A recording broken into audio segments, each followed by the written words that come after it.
Alors que le Premier ministre Jean-Marc Ayrault allait annoncer les principales mesures de son pacte de compétitivité, les chefs d'entreprise implantés à Promopole nous ont livré ce matin leur première réaction face au rapport Louis Gallois dévoilé la veille. On ne peut pas créer de l'emploi en réduisant les charges par le crédit d'impôt. Voyons, c'est complètement aberrant. Encore une usine à gaz. Et c'est la même teneur que le rapport d'Attali. Et personne n'en tient compte. Et quand nous on fait beaucoup d'exports, quand vous discutez à l'étranger, notamment en Europe, ils ne comprennent pas du tout. Les Italiens ont pris le problème par le bon bout. C'est-à-dire réduire les dépenses publiques de façon drastique et sérieuse. Les propositions apparemment de M. Gallois sont bonnes, mais ce que va en faire le gouvernement? Le rapport Gallois semble bien accueilli, la réaction du gouvernement attendue avec circonspection. Il faut aider les jeunes entreprises à pouvoir investir, à pouvoir, je dirais, éclore et progresser. Donc tout ce qui pourra aller dans ce sens-là, ça sera bien. Faciliter le financement, faciliter, je dirais, tout ce qui peut toucher à la croissance des entreprises, ça sera toujours utile. Maintenant, je dirais, c'est au gouvernement de faire ses propres choix et après on verra une fois qu'ils seront exprimés. Pour relancer la compétitivité et l'emploi, le gouvernement aura retenu le crédit d'impôt qui permettrait une baisse de 6% des cotisations patronales. Le gouvernement devra alors économiser 20 milliards sur 3 ans. Il prévoit une réduction des dépenses de l'État à hauteur de 10 milliards. L'autre moitié sera comblée par une hausse de la TVA appliquée dès 2014.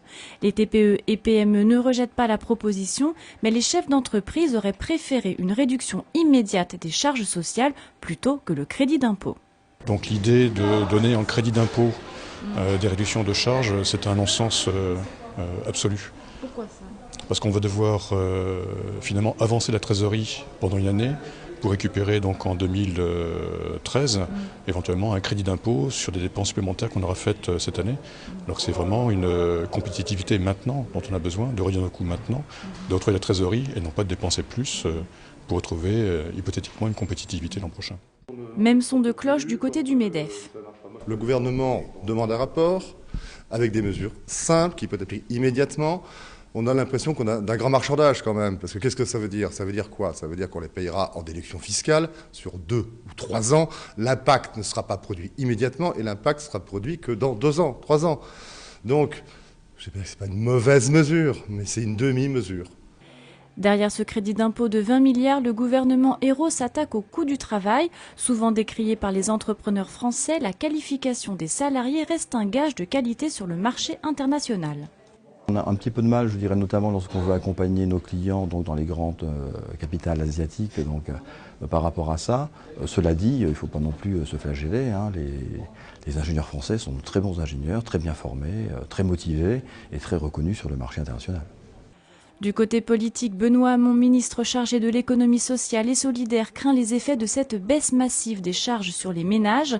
Selon le député de la 11e circonscription des Yvelines, ces 20 milliards d'euros amputés aux cotisations sociales frapperaient durement le pouvoir d'achat des Français. Au sein de l'opposition, la députée des Yvelines, Valérie Pécresse, estime que ce crédit d'impôt reste un dispositif injuste et inefficace. L'ancienne ministre UMP du budget y voit un moyen de différer la baisse des charges d'1 an qui pénalisera l'emploi.